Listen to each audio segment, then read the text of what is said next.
നമ്മുടെ കേക്ക് ആറാട്ടൻ തന്നെ ഒരുത്തം പിടിച്ച് ഇടിക്കുകയൊക്കെ ചെയ്തു. അടുത്ത ദിവസം എന്താ സംഭവിച്ചത്? 2 ദിവസം പൊക്കി.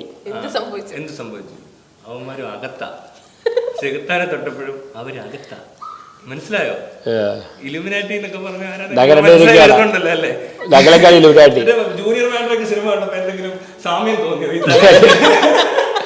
അല്ല, ഇപ്പൊ എൻ്റെ ഒരു പരാതി എന്തറിയോ? ഇപ്പൊ എല്ലാവരും പറയും ചെകുത്താൻ്റെ പേര് മാത്രം പറയില്ല, എൻ്റെ പേരും പറയണം. കാരണം ആദ്യം താക്കിയിട്ട് എനിക്കാണ് ആദ്യം കഴിഞ്ഞാൽ ചെകുത്താനെ പൊക്കിയതാ. ചെകുത്താൻ മാത്രമല്ല, ആറാട്ടനും പണി തുടങ്ങിയില്ല.